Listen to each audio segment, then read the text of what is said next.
Ela estaba a apenas 10 minutos da súa casa e con alguén se encontra, pero non se sabe con quen.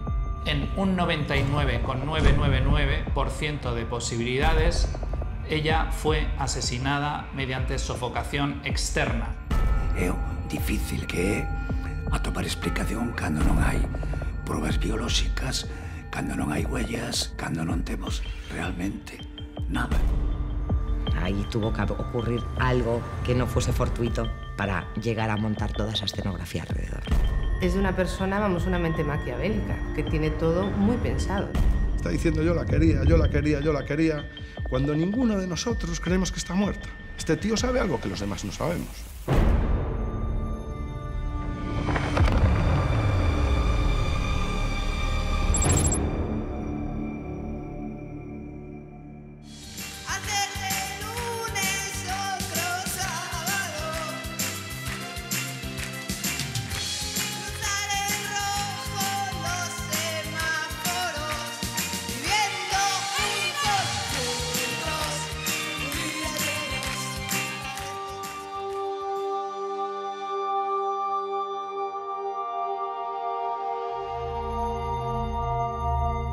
Débora é unha rapaza de 22 anos cando desaparece, estudiaba diseño gráfico. Tenía mucha fuerza interior, ¿no? A nivel, pues, amistades, a nivel diálogo y sobre todo a nivel artista. Era una persona que no pasaba desapercibida, la verdad. Extrovertida, divertida, artista, y encantaba pintura, música, a fotografía. Era mi hermana. Siempre fue una niña muy formal, no excesivamente extrovertida, sí muy extrovertida dentro de su círculo de confort, pero no de cara a galería, ¿no? Tenía un grupo de amigas estaba muy unida, ¿no? A un grupo desde el colegio. Era una mujer muy fiel a sus amistades, o sea, no era la típica que cambiase de grupo de amigos para nada, o sea, sus amigas son las de siempre. Siempre hablaba, teníamos mucha confianza, nos llevábamos simplemente 5 años entre ella y yo, y la verdad que el contacto era muy cercano, sí. Non había nada na súa vida que fixese presagiar que pudese pasar eso.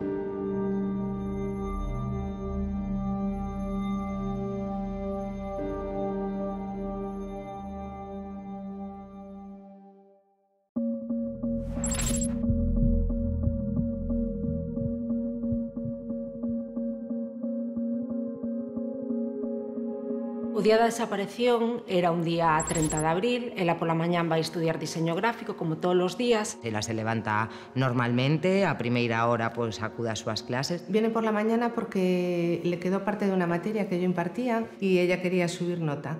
Y entonces estuvo conmigo pues, esa mañana haciendo esa mini recuperación y contándome pues, eso, que iba a quedar por la tarde, que se iba a ir a la peluquería, que se quería poner guapa, que tenía una cita especial, es lo que me contó. Xa pola mañán pasa algo raro, non? Que ela di que se encontra mal e vaise pa casa. Sábese, pola reconstrucción que se fixo do que aconteceu aquel 30 de abril, que ela despois vai á peluquería a depilarse.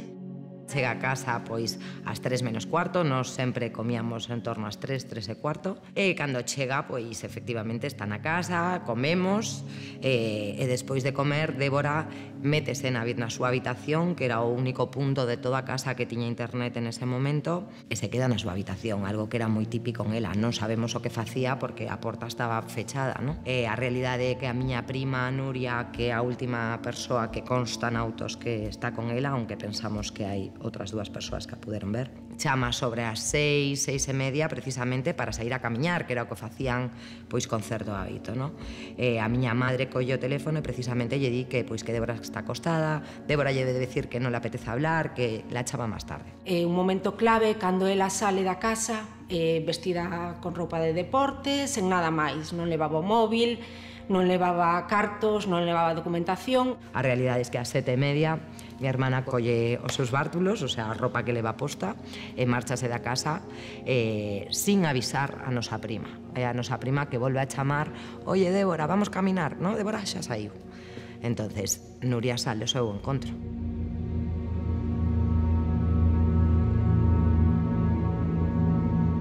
nese momento, no que está coa prima, a prima dille, bueno, podemos sair, era unha víspera de festivo. Ela dille que non, que quere alquilar unha película, que quere alquilar concretamente a Meli. E de feito, Nuria incluso lle ofrece, venga, ¿por qué no vamos a mi casa y vemos la película y tal? Cosa que Débora tajantemente dice que no. De feito, a miña prima dice que ve perfectamente que Débora no quiere que estar con ella. Obviamente Nuria sae con sus amigas, vai a esa cena que estaba programada, e Débora non. A partir de aí, mi prima se despide dela e, pois, por desgracia, non volvemos a tener máis ninguna noticia. A última hora en que se ten esa referencia de Débora son as 20:45, máis ou menos. Ela estaba a apenas 10 minutos da súa casa. Estaba de volta e con alguén se encontra, eso está claro, pero non se sabe con quen. E aí está unha das grandes incógnitas do caso.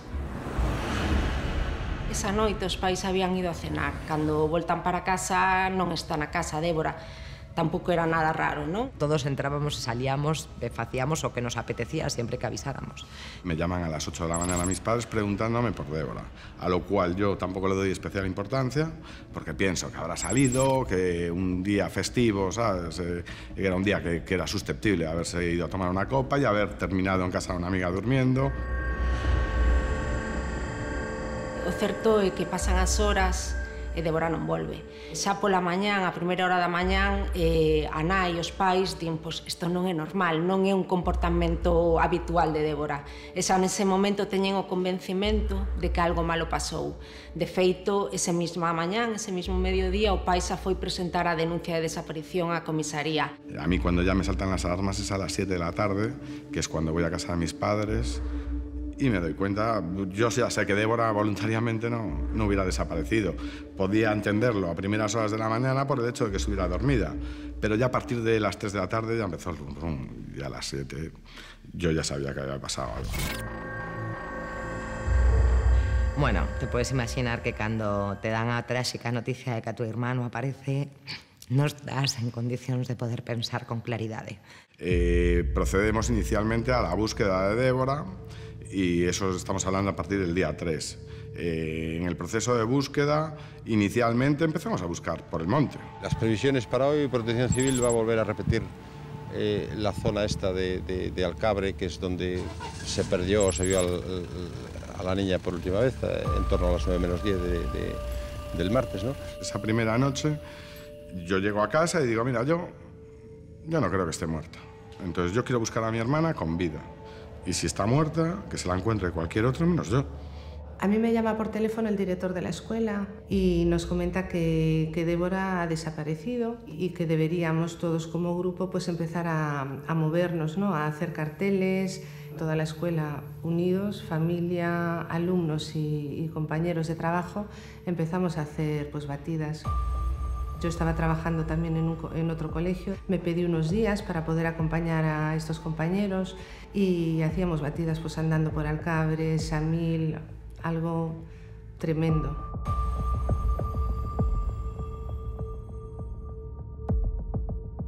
Nosotros, desde luego, día 1, cuando nos levantamos, echábamos a sus principales amistades. Nadie sabía nada, sabíamos que algo raro había pasado, lo teníamos claro. La policía, sin embargo, seguía con la línea de no, tu hermana se fue voluntariamente, seguro que se enrolló con un chico. Mira, no era ese prototipo de niña en absoluto. Desarrollanse varias hipótesis, unha delas que Débora se pudera haber ido de forma voluntaria. A familia desbotao desde o minuto 1. Unha persoa que sae da súa casa, que non se leva a carteira, que non se leva o teléfono móvil, que va en roupa de deporte, pois tampouco parece a forma máis aceitada para marcharse voluntariamente, non? Sí, bueno, se habrá salido a tomar unas copas. O no, yo coñezco perfectamente a mi irmá e te digo que en chándal non vai a ningún lado. Ni a tomar unhas copas, ni a ligar con un mozo, ni nada que ver.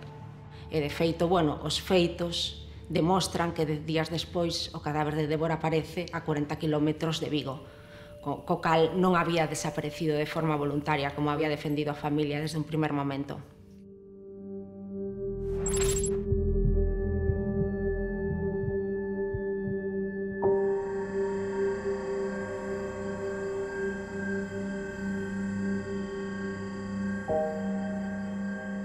El 10 de mayo a mí ya me llamó otra vez el director de la escuela diciéndonos que si nos podíamos reunir en la escuela los profesores, ¿no? Que había aparecido un cadáver pero que no tenían constancia aún de si era ella o no. Precisamente eu esa noite non a paso a casa porque as miñas amigas me fan un plan para estar entretenida, para que non estén pensando todo o rato no mesmo tema, ¿no? A realidade é que a mañá seguinte tiñamos unha cita con un profesional que nos iba a enseñar defensa personal. Era unha cita onde íbamos ir todas as miñas primas e as miñas irmás. Cando estou chegando ao punto onde hemos quedado en encontrarnos, chamame o meu pai. Eu estaba xusto na porta de casa dos meus abuelos, en Gran Vía. E me dice que non me mueva de aí, que viene a recogerme inmediatamente. Cuando me llama mi madre y me dice, apareció la niña, no me dicen cómo apareció. Y yo me subo en el coche que llevamos delante era de la policía secreta y yo fui consciente, porque los llevaba adelante, iba conduciendo y yo, este coche a estas horas, por aquí, coincidíamos en todos los cruces, uno delante, uno detrás, y cuando puso el intermitente en mi casa ya dije, ya está. Obviamente no hizo falta decir nada.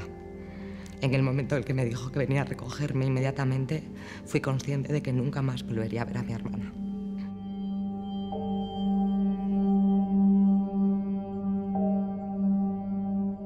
O macabro achádego producíase ás 7:30 da tarde. Unha veciña de Portocelo, no Rosal, que camiñaba como de costume pola estrada que comunica os concellos de Baiona e A Guarda, viu algo extraño na cuneta debaixo dunhas ramas. O corpo de Débora aparece 10 días despois da desaparición. E aparece no Rosal, está a máis de 40 km de Vigo, a máis de 40 km do último punto onde se ve con vida a Débora. E aparece nunha cuneta da antiga carretera 550. Estaba ca cabeza pa parte da Guardia e os pés pa Vigo.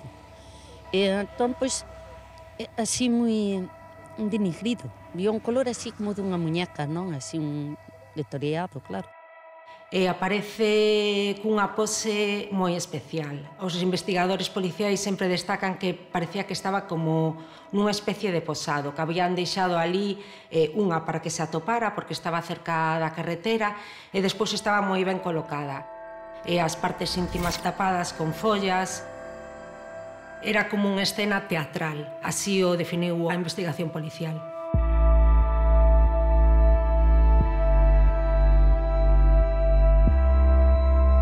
É unha escena que podíamos chamar dulce. É unha escena na que o corpo aparece cunha sensación de certa placidez, aparece tapada por unhas ramiñas que foron colocadas con certo cuidado. Aparecen unha serie de evidencias, que é un preservativo con restos de semen, un pañuelo blanco, un cordón verde que está ali tamén debaixo do cadáver.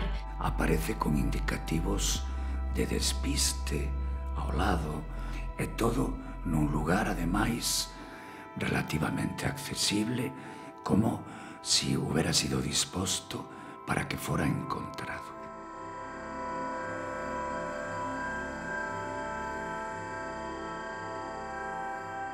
Como si o asesino tivera que mandar algún tipo de mensaxe para alguén, parte de cuya mensaxe poidera ser un certo cariño, entre aspas, hacia a víctima. Toda esta historia de esconderla, de después colocarla como si fuese, bueno, pues una composición fotográfica, porque yo lo veo así, colocado pues, los helechos en sus partes, limpio el cuerpo, después poner esas pruebas al lado para despistar, me imagino. Es de una persona, vamos, una mente maquiavélica, que tiene todo muy pensado.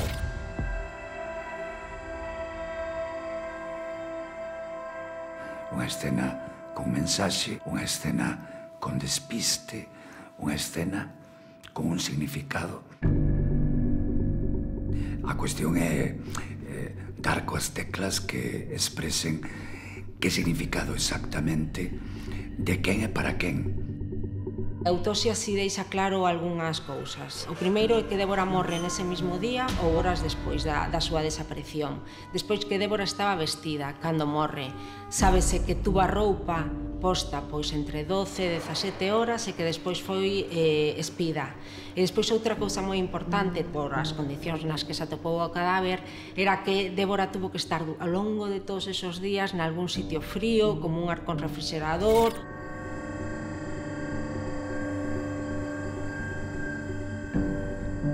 O que di o informe forense é que a causa da morte é indeterminada. Sábese que non houbo agresión sexual, non hai ningún vestigio deso. Si é verdad que se botaron dúas hipótesis. Por un lado, a morte súbita, e por outro lado, unha asfixia por sofocación que non deixara ningunha marca.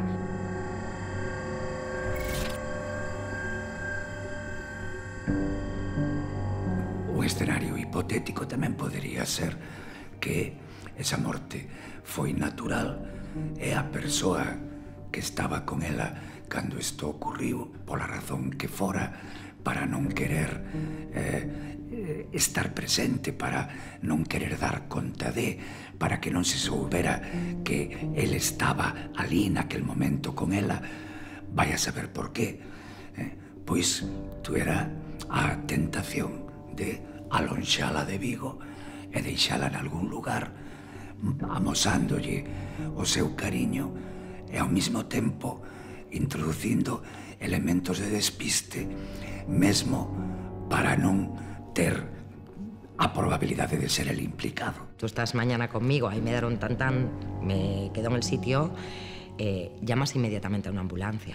Y si te quedas conmigo porque resulta que tienes una vida oscura que no quieres que te pueda involucrar, desde luego no montas esa escenografía tan rocambolesca, ¿no?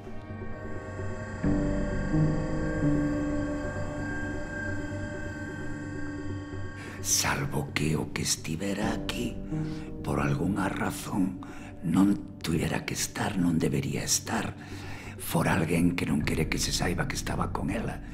A morte súbita é unha hipótese que a familia rechaza totalmente. No propio informe forense, no propio sumario do caso, trátase como unha hipótese moi remota.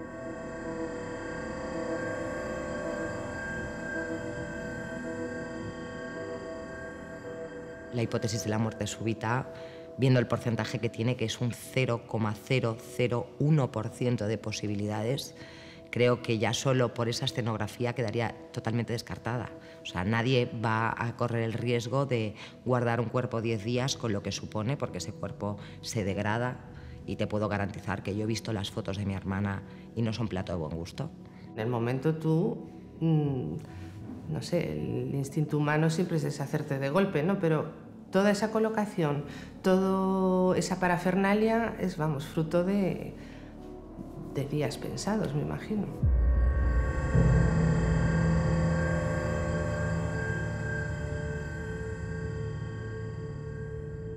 Muy poco prudente me parece teorizar por parte del equipo forense hacia una posible muerte súbita cuando ellos mismos en sumario, en la investigación, se determina que la posibilidad estaría entre un 0,001.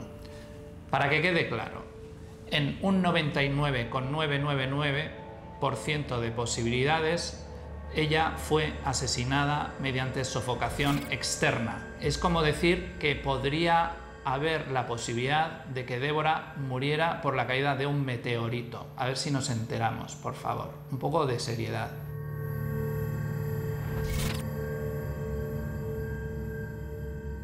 Asfixia por sofocación é a hipótesis tamén que defende a familia, porque unha pregunta lóxica é si Débora estaba con alguén e morreu de forma natural, por que facer todo eso? Por que non chamar unha ambulancia e que asista? Por que 10 días despois o seu corpo aparece desnudo a 40 kilómetros de Vigo? Aquí pasou algo raro.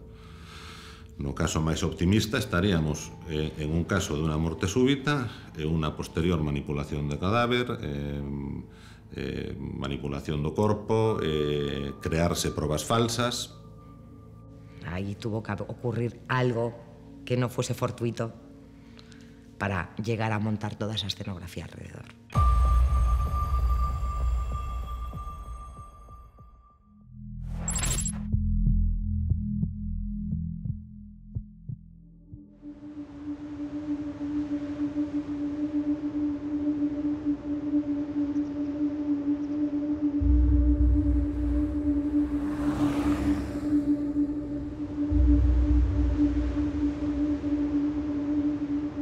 que desaparece, sábese de forma contundente que Débora vai a unha peluquería e faise a cera.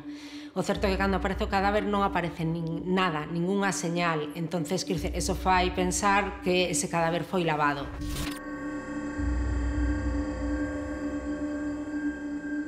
Mi opinión es que tuvo que intervenir más gente. Me parece demasiado frío, demasiado calculado. O sea, tú te ves en una situación así y tu reacción no es cerebral, es emocional. Entonces, de hecho, el 90% de los casos donde surge una situación tan heavy como que matas a una persona, suelen dejar muchísimas pruebas porque no estás con la cabeza en tu sitio, estás reaccionando de una forma totalmente instintiva. Estamos ante un asesino perfectamente organizado, un asesino que moi probablemente ten características temperamentais moi típicas tamén das persoas cun forte control emocional. Nos primeiros anos a investigación céntrase tanto nas pistas que aparecen ao redor de Débora como no semen que aparece no corpo de Débora.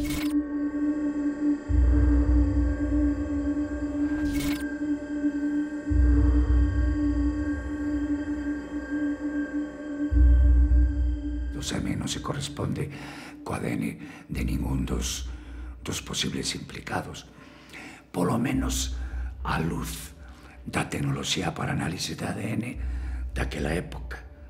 Nese campo tense avanzado moito e mesmo hai quen di que non podemos estar seguros de que esas probas feitas hoxe en día tiveran os mesmos resultados. La policía durante años está buscando al propietario de ese ADN que ha introducido dentro del cuerpo de mi hermana, ¿no?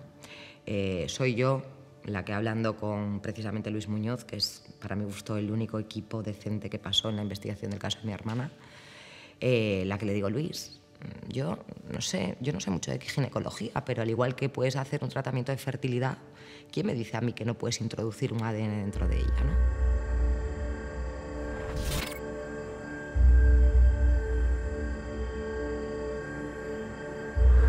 Se analiza que hay determinadas células que todavía están vivas en ese ADN. De hecho, Luis hace un estudio ultra exhaustivo a nivel mundial de cuántos casos hay con la muerte de un cadáver de 10 días que esa proteína del ADN del semen aparezca viva. Y la realidad es que solo hay 2 casos en el mundo. Uno es por congelación y otro es por estar a un nivel de presión con no sé cuántos 1000 metros de altura.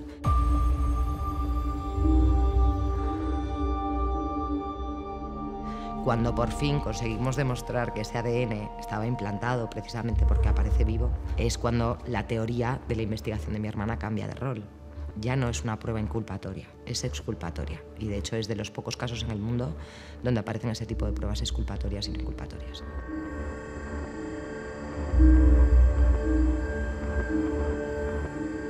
É o difícil, é o tremendo, que é atopar explicación cando non hai probas biolóxicas, cando non hai huellas, cando non temos testigos presenciais, cando non temos realmente nada.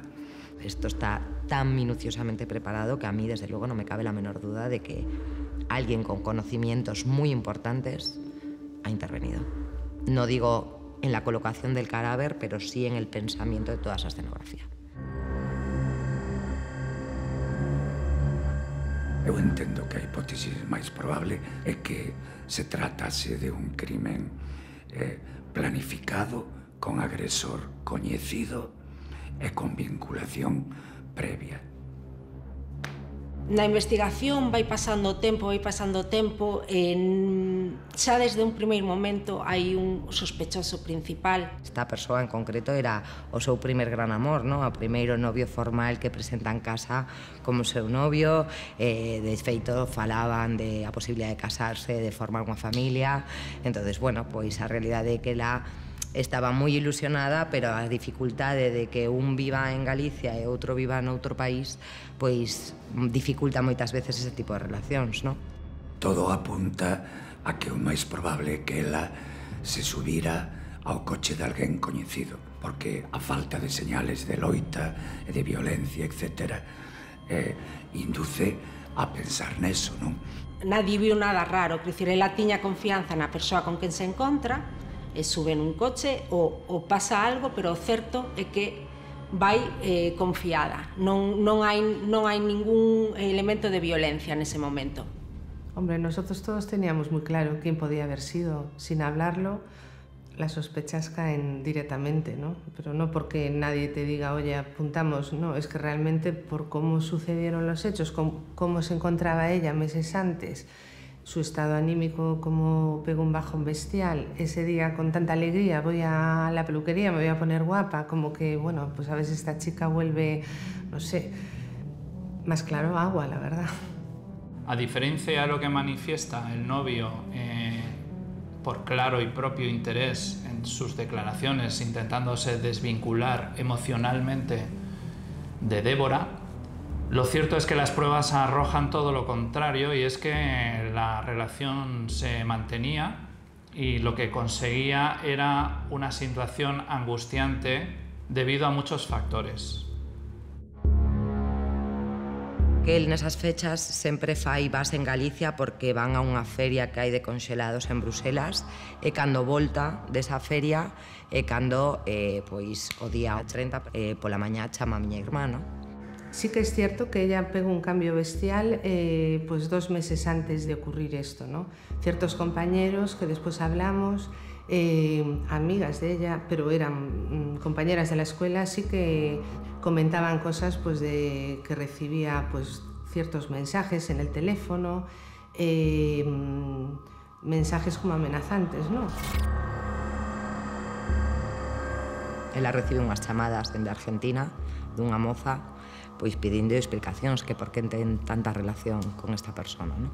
Entón, ela lle conta que a súa parella e que o que está sorprendida é que haya unha terceira persoa, ¿no? Que esa conversación debe ser moi incómoda porque a miña irmá dende febreiro ata abril ten o teléfono apagado. Eu teño unha conversación a noite anterior a que desaparezca onde me confesa que efectivamente pois que está nunha crisis coa súa parella, que está deseando que chegue para poder falar porque a conversación que tiveron foi pois, por vía Messenger e por teléfono, e unha relación de 2-3 anos non se remata dunha forma tan fría, sempre necesitas ter esa entrevista persoal e falar as cosas en plata, ¿no?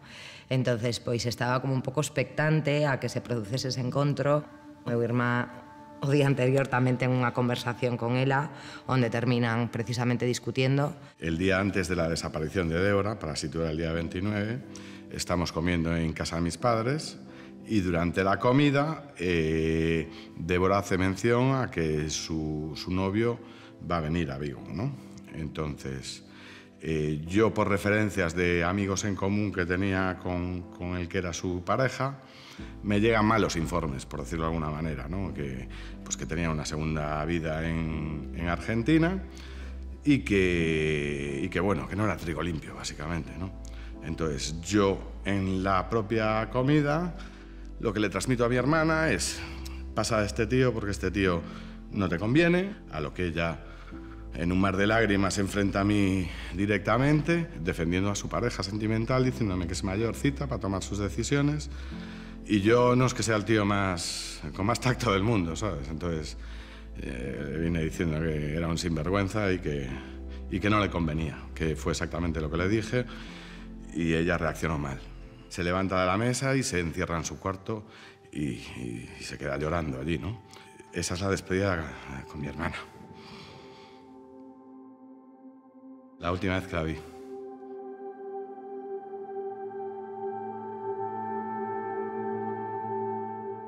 A primeira hora da mañá, cando vemos que Débora non está, meu pai fala coa prima Nuria e lle pide que chame precisamente a súa parella. A primeira chamada fixo Nuria e a segunda chamada fixo mi padre. Meu pai, cando fala con él, pois lle di, bueno, pois Débora non aparece, hemos chamado a todo el mundo, estamos preocupados, non é algo habitual. A que él responde que automáticamente que non se preocupe, que va a mandar ao seu pai a ver o seu apartamento, porque él tiña 2 vivendas, a ver se Débora podía estar allí. Entonces, a declaración de su padre que efectivamente vai e revisa hasta debaixo das camas na súa casa. Además, que sentido tiña que estuviese na súa casa sin él? proponemos hacer una pancarta gigante para poner en el estadio de Balaídos. Entonces, Débora ha estudiado en una escuela de arte, entonces desde el miércoles, creo recordar que es, hasta el viernes, estamos en la escuela de la niña haciendo esa pancarta. Aproximadamente el viernes a última hora aparece su expareja y dice que la coloca a él en el estadio. A lo cual todos decimos que ok, que nos parece correcto, porque él alquilaba su chalet que tenía en Canido, se lo alquilaba a Giovanella, que era un jugador del Celta en ese momento. Entonces él decía que tenía acceso de primera mano para colocar la pancarta. Empieza el partido y no sale la pancarta. Veo la pancarta en una esquina del estadio, tirada, mal colocada y arrugada, en una esquina de un córner. Entonces yo me cogí a 3 colegas de venir conmigo. Entramos por la puerta de bomberos de Balaídos como si fuera nuestra. O sea, yo dije, soy el hermano de la niña desaparecida. Nos dejaron entrar, todo tipo de facilidades. Colocamos la pancarta durante el descanso. Lo que no vi es mucho interés por colocar esa pancarta, porque si yo, sin conocer a Giovanella y sin nada, llego allí, me dejan entrar por la puerta de bomberos, colocarla en medio del campo y no hay ningún problema. Sin embargo, la persona que se presentó voluntaria para hacerlo, ni la coloca, y esa pancarta además no se devuelve y no se recoge.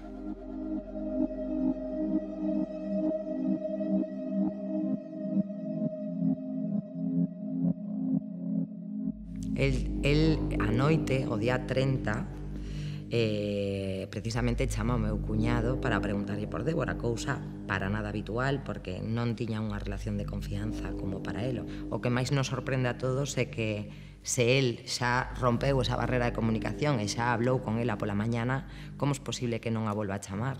Cando a ti probablemente se te falta a túa muller, tú vas a chamar o teléfono a túa muller por lo menos para intentar saber onde está. A mí o que me chama a atención é que non hai ni unha sola chamada despois desa chamada ás 2 da tarde, nunca máis, pero chama meu cuñado preguntando por ela. El siguiente trance que pasa es el martes, cuando llego a casa de mis padres a comer, me encuentro a su expareja, de rodillas, delante de mi madre, en su regazo, gritando y llorando a moco tendido, diciendo yo la quería, yo la quería, yo la quería. Yo con el cabreo que tenía ya por lo de la pancarta, por los indicios que tenía, yo me voy a por él. Me voy a por él porque digo, este tío está confesando. Entonces, en el momento que me voy a por él, yo noto que me agarran familiares míos y me meten en otra habitación. Y yo, sin perder la compostura, les trataba de explicarles, les decía, pero ¿no os dais cuenta que está confesando? Está diciendo yo la quería, yo la quería, yo la quería, cuando ninguno de nosotros creemos que está muerta. Este tío sabe algo que los demás no sabemos.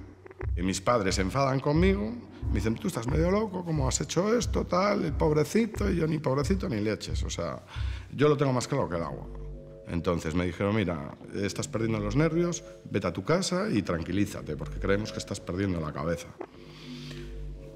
18 años después estamos aquí y parece que hemos perdido la cabeza los abogados, los letrados, yo, mi hermana, toda la gente que ha tenido acceso al sumario, estamos todos locos.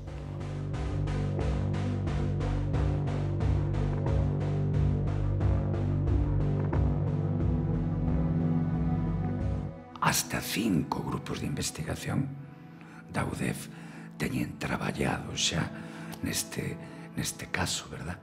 Pero o certo é que a investigación policial, a parte máis importante, a parte máis completa da investigación policial ata o momento faise no 2009 e no 2010. Se habían pasado 7, 8 anos. Ese é o atestado que se coñece como Operación Arcano. Nesa investigación desarrollanse 4 hipótesis do que lle pudo pasar a Débora na curva do Matadoiro, que é onde se tiña a última pista dela. Son hipótesis A, B, C e D. Nesa sucesión de hipótesis que se van desarrollando, os investigadores se quedan coa hipótesis D, que é que Débora se encontra con alguén coñecido.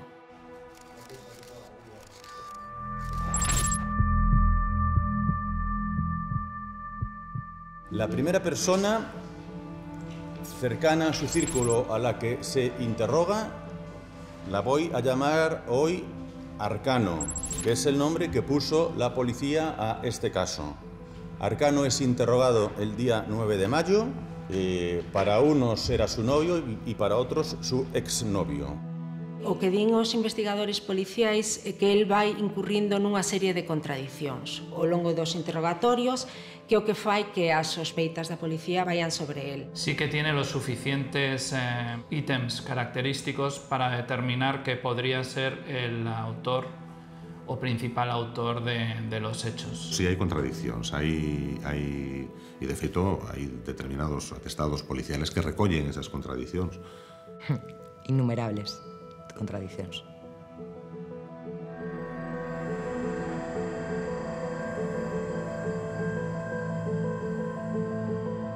Hai un interrogatorio que se fai a policía nun atestado que di que razón pode ter unha persona para mentir en todas as declaracións que fai. Se van encima logo as pos en contraposición o que lle din os familiares cercanos, os amigos, ou que todas as versións que dá sobre con quen pasara diferentes días, diferentes noites, que foi o que fixo, se interrogas as persoas que el menciona, e esas persoas o desminten, eso quere decir que algo pasa. Hai contradicións e logo tamén se suma que unha declaración, por exemplo, de decembro do ano 2002 se aporta ao procedimento no ano 2019. E non parece normal que unha declaración este de 17 anos non sabemos onde.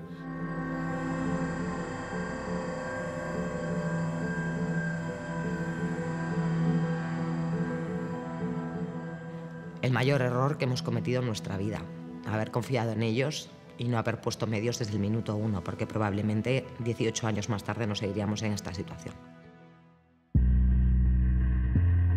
Os investigadores fan unha reconstrucción en Samil dos recorridos de Débora e desa persona sospechosa.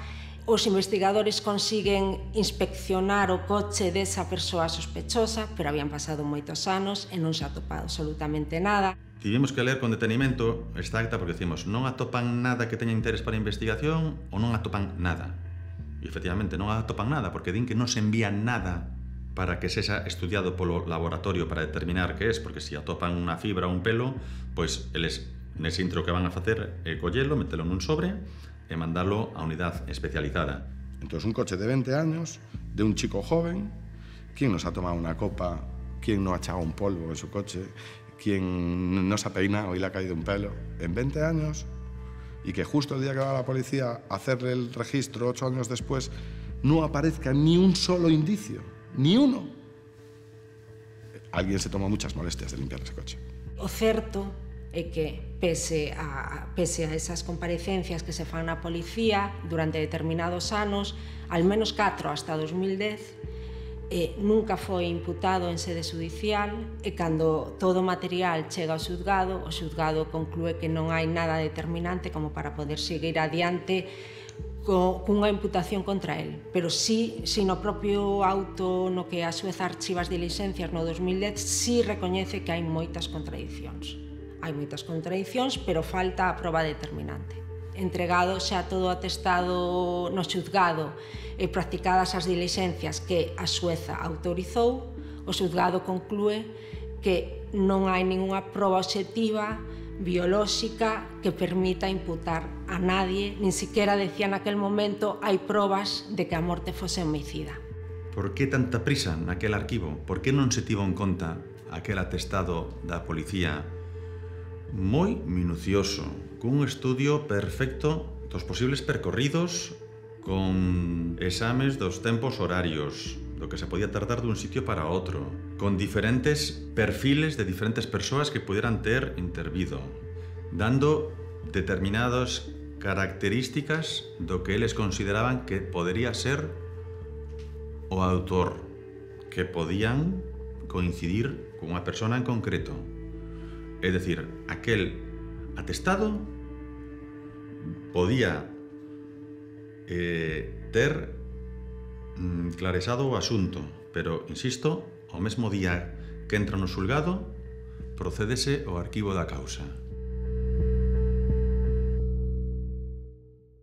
Cando pasa do Diana Quer e se resolve o caso de Diana Quer, na familia de Débora despertase un pouco todo, non?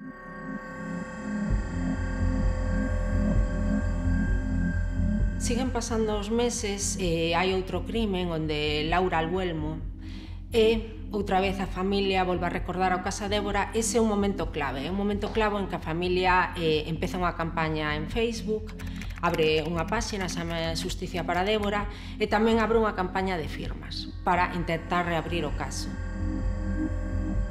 Ángel Galán, que fue el inspector jefe que llevó el caso de Débora desde origen en Madrid, hace en Vigo, cuando sale de la policía, crea un curso de probadística criminal y hace una ponencia en Vigo precisamente para presentar su curso, poniendo de caso práctico el caso de mi hermana. Lo que está claro es que, fuera de una manera o de otra, hay una persona o unas personas que estuvieron con Débora, que la dejaron en un sitio muy alejado de donde ocurrió todo, pero si además de colocarla te dedicas a cortar hojas para poner solo las partes que pueden ser más sensibles, como es el pubis o como son los pechos, vamos, el que no piense que tiene que ser alguien muy cercano y que quiere tratarla con el mayor mimo posible es porque está ciego. Cuando oigo a Ángel decir que tiene pleno convencimiento de que hay dos personas a las que se le has tomado declaración que saben que están implicadas tanto con la muerte como con la desaparición de Débora, entonces ahí es cuando, digamos, esa pequeña duda que podía tener empieza a desaparecer. Esa campaña pois, ten bastante éxito, consiguen moitas, miles e miles de firmas, e o certo é que en marzo de 2019 consiguen que a investigación policial se reabra. E despois está o determinante que ocorre en noviembre de 2019, que é cando se reabre a investigación judicial, que é o paso clave, no que estamos agora. Yo me encargué de leer todos los mensajes que hubo. En uno de estos mensajes hay una chica que me dice: ay, me da mucha pena este caso porque yo estuve con Débora ese día. Entonces, leo el mensaje y lo paso y sigo. Pero me quedo pensando, digo, estuve con ella. Empiezo a capitular qué hizo mi hermana en ese día y yo sé, minuto por minuto, lo que hice. Y no me cuadraba en el tiempo en ninguna de sus acciones. Entonces le mando un mensaje y le digo yo: ¿que estuviste dónde y cuándo? Y su respuesta es: en el videoclub sobre las 9:30, me dice aproximadamente. Y yo: ¿qué videoclub? Y me dice: un videoclub que está en Corujo, que se llamaba el Videoclub 38. Bueno, pois elas coñecen a Débora porque precisamente tanto a miña prima Nuria como varias amigas de Débora pois viven na mesma zona que él e recurren con certa frecuencia a ese videoclub. E a realidade é que pois, pouco investigan sobre ese videoclub, ¿no? Entonces ella nos empieza a contar y dice: no, yo estuve con Débora ese día en el Videoclub 38 en Corujo, sobre las 9:30, me dijo, era a media jornada, y empezaba a las 7, tratando de comprobar si la información era verídica. Le preguntamos cómo iba vestida y nos dijo pues, que venía sudando, que venía como acalorada de hacer deporte, que no sabía si había venido con alguien o sola, porque había entrado sola en el videoclub, y nos dice que es más, que ella cree que la policía posteriormente fue y habló con su jefa del mar. A pesar de que en su informe hablan constantemente de 45 videoclubs con nombres, apellidos, direcciones, este videoclub en concreto no aparece dentro de ese listado, pero sin embargo la policía dice que se hizo un registro de ese videoclub y que se habló con las propietarias. Tiene una línea de investigación definida, que es número de teléfono, la película de Amélie, quién la eligió y si Débora era socia. Sin embargo, hablando con Del Mar en el Videoclub 38, preguntan por el exnovio, no por Débora. No preguntan por la película Amélie y, según ponen ellos en el sumario, preguntan por la última película alquilada por El Pájaro en Autos. O que, dende logo, nos fai saltar todas as alarmas, porque si en 45 videoclubs hai unha sistemática clara, porque justo en el videoclub máis próximo a súa casa traballase de diferente forma. Ahí hay algo que nos cuadra. La información del Videoclub 38 no aparece hasta este año, hasta el 2019. A realidade é que mi hermana desaparece en Samil e o videoclub está en Coruxo. Hai casi 9 kilómetros de distancia. Demostra que tuvo que subirse a un vehículo que a trasladase hasta ese videoclub para alquilar la película. E a realidade é que ese videoclub a lonxa de mi casa, non a cerca, o acerca a casa dos sospeitos. Sin embargo, a policía pues dá a entenderlle, tanto a xuez como ao fiscal, que as declaracións desas persoas que non teñen moita importancia e que realmente pues, pudieron estar incluso manipuladas por nosotros.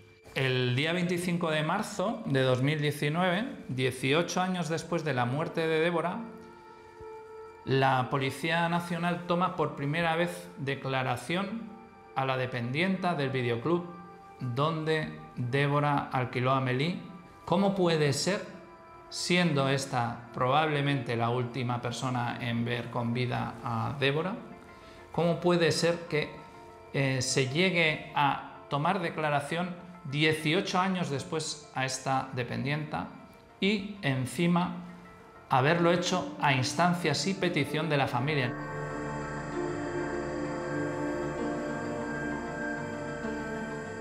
Hai unha serie de testimonios que consiga a familia, hai unha serie de contradicións que hai no sumario e o xuzgado pois dalle outra oportunidade ao caso Débora. Todo ben precedido dunha investigación policial.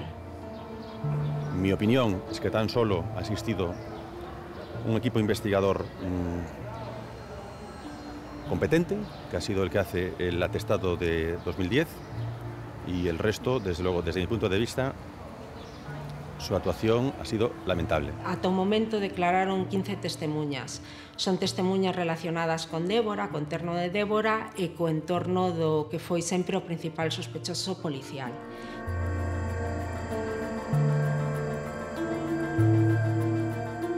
A familia vai intentar que se sume o corpo de Débora.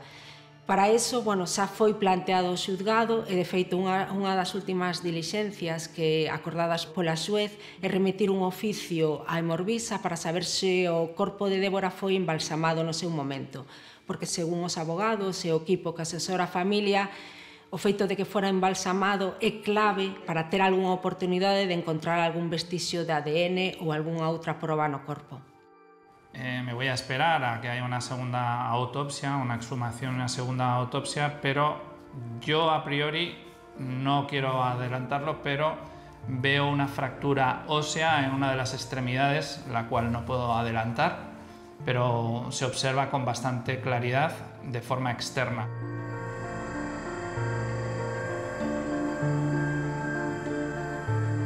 La esperanza nunca se pierde. Hay que ser optimistas, pero es una cosa difícil porque estamos hablando de un caso en el que hay muchas pruebas o indicios muy importantes, pero no concluyentes. Entonces, hay que también esperar a las declaraciones de todo el mundo para saber exactamente los hilos de los que tirar.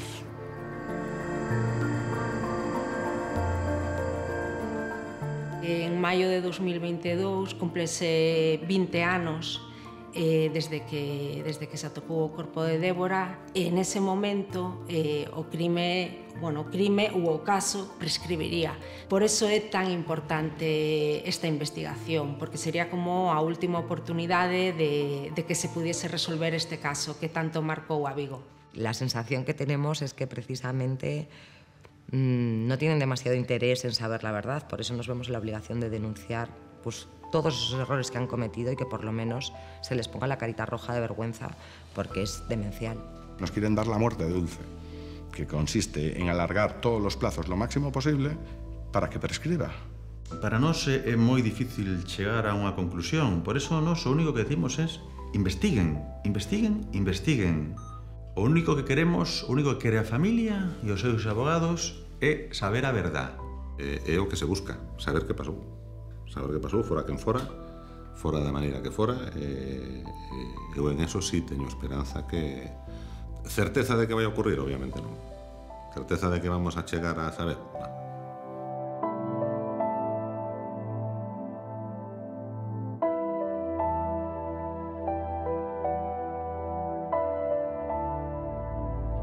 Yo no tengo ningún interés en apuntar a nadie con el dedo. De hecho, desearía de todo corazón que ese personaje no fuese ni cercano a mi familia ni cercano a mi entorno. Sabemos que Vigo es una sociedad muy pequeña y al final estamos todos interrelacionados. Entonces te puedes imaginar que esto es todo menos cómodo para mí. Ahora, lo que no voy a hacer es frenarme por muy conocido que sea. Quien no entienda mi postura, desde luego, tiene un problema grave, ¿no? Creo que estoy haciendo lo que mi conciencia me obliga a hacer y es pelear hasta el último recurso. Non me extraña que sea un caso con moita repercusión porque ten moitísimos ingredientes dos casos realmente de alta complexidade e con moitísimas aristas dignas de ser exploradas. Quen o axudou, quen deu cobertura, quen calou, porque moita xente non dixo a verdade, vale? Entón, para nós, eso é importante. Estamos avanzando muchísimo en nuestras investigaciones y es más que probable que se lleven alguna sorpresa. Estoy deseando darles caza porque es lo que merecen, darles caza y que estén donde deben estar, en prisión. Aquí estamos ante un caso evidente de responsabilidade patrimonial do Estado por funcionamiento anormal da Xustiza o da Administración, en este caso das Forzas e Corpos de Seguridade do Estado. Yo sí creo que hay una mano negra y creo que esta persona no está capacitada para hacerlo él solo. Una persona normal, pues probablemente no sería capaz de hacer muchas cosas, pero a lo mejor es que no hablamos de una persona normal. Aunque prescriban los delitos, la falta está ahí y a lo mejor no se va a la cárcel. Pero por lo menos demostrar que fue él y que la gente sepa con quién trata y que desde luego no haya posibilidad de que le pueda hacer una jaimitada así a otra.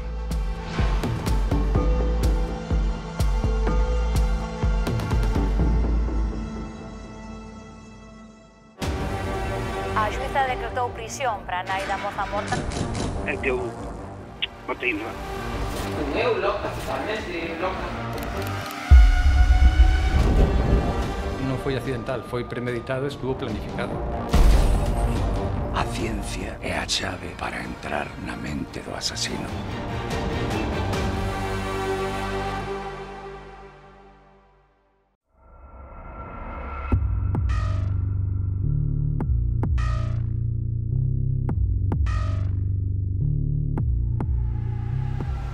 Boas noites.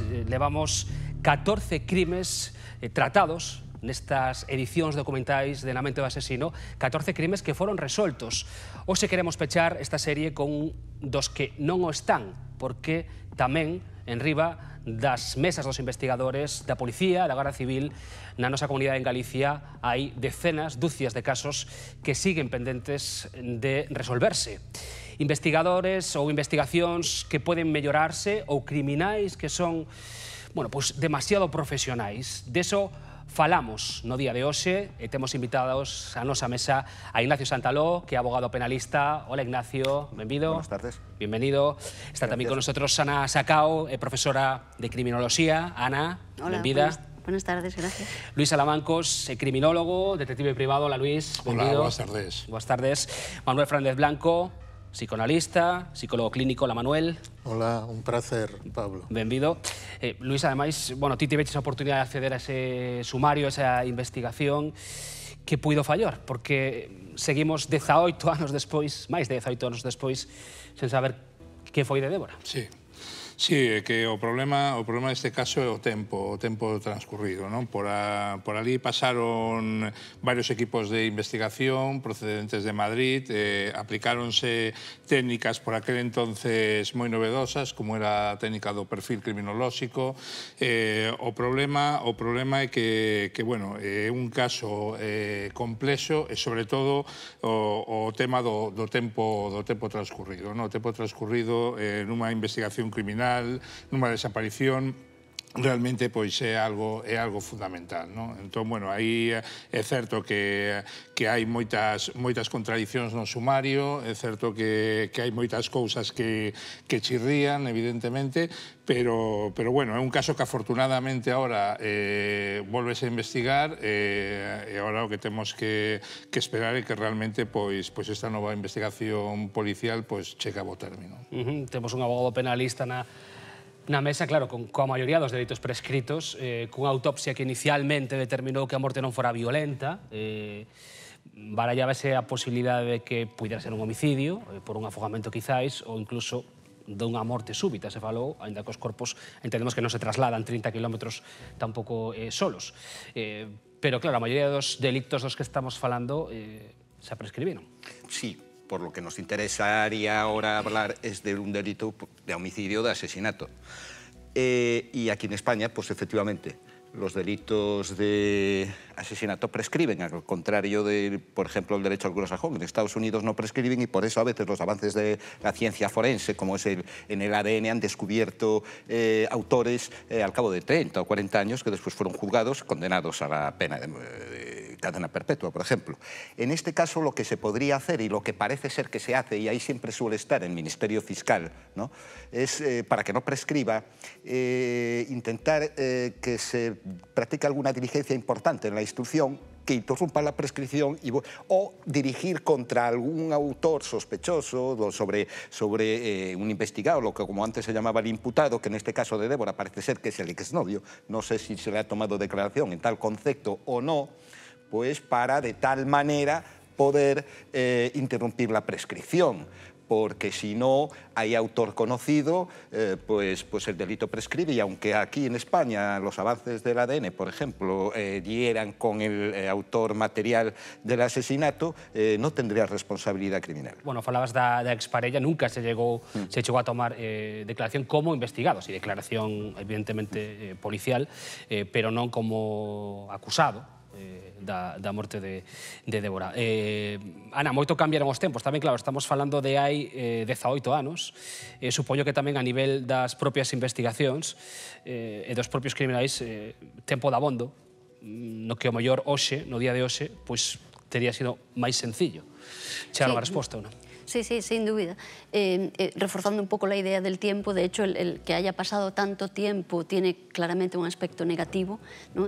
Pero también tiene un aspecto positivo, en el sentido de que quizá ahora se pueda resolver algo que de aquella no se pudo resolver. Las técnicas forenses avanzan a un ritmo muy grande, a una velocidad muy grande, y ahora se consiguen, de hecho, pericias forenses que hace 10 años no se conseguían, que hace 5 años no se conseguían.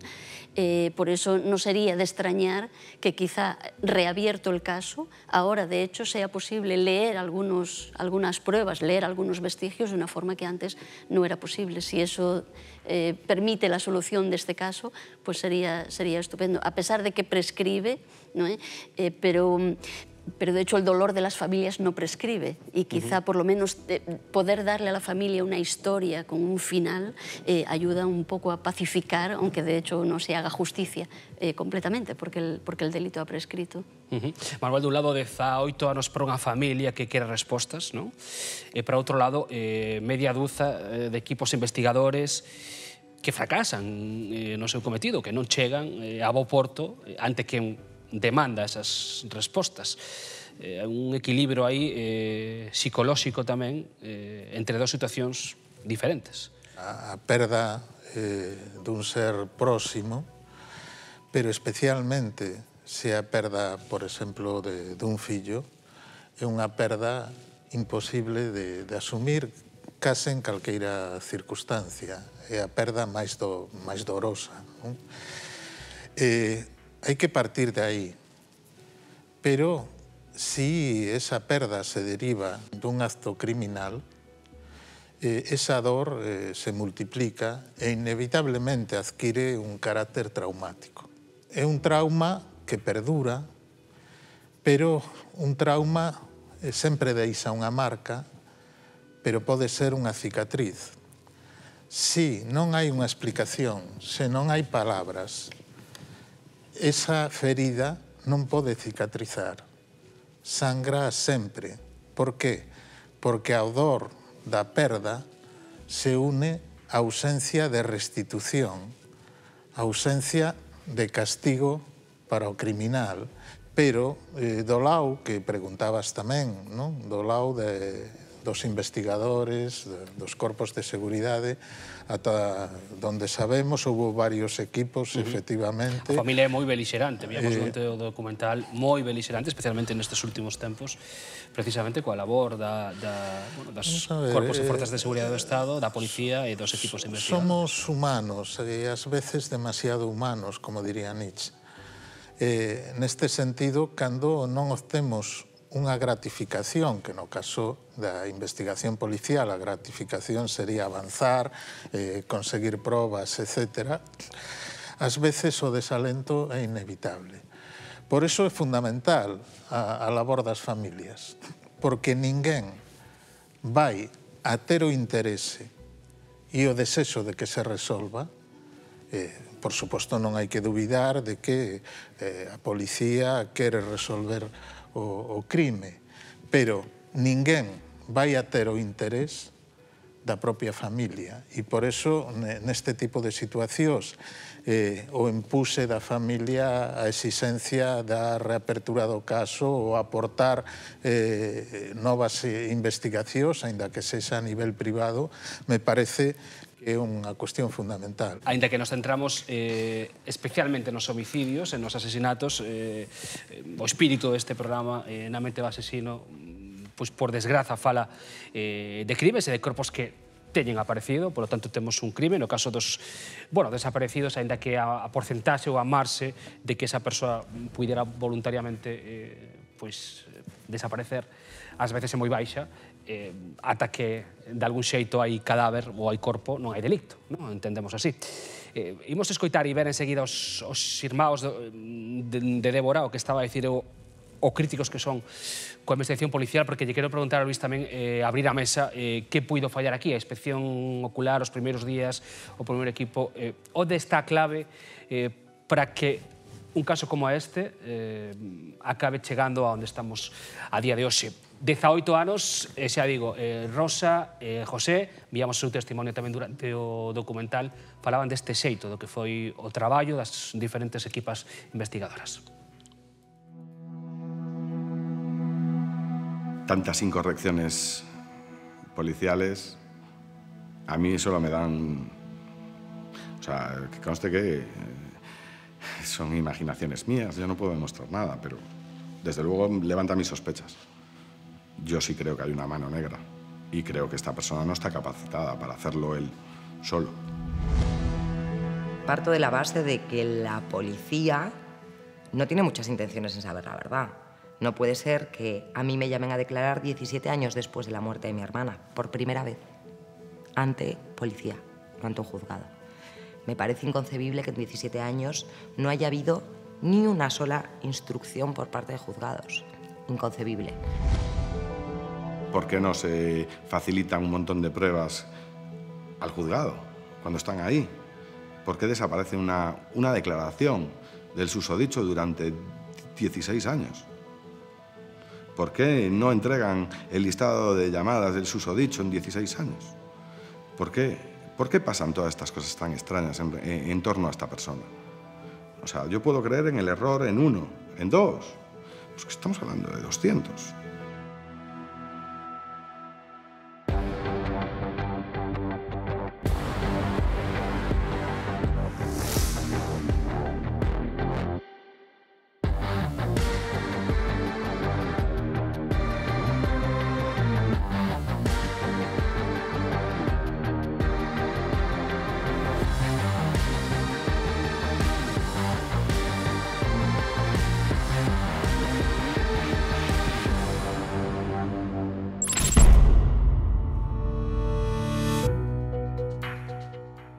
Os irmãos manteñen a tese dirixida a que era entón a súa parella, a que a posible influencia da súa familia pudera estar detrás dos erros que consideran houve na investigación policial. Tamén veíamos un dato aí importante que enseguida trasladamos, que de cada 10 homicidios un queda sen resposta, queda sen resolver no noso país.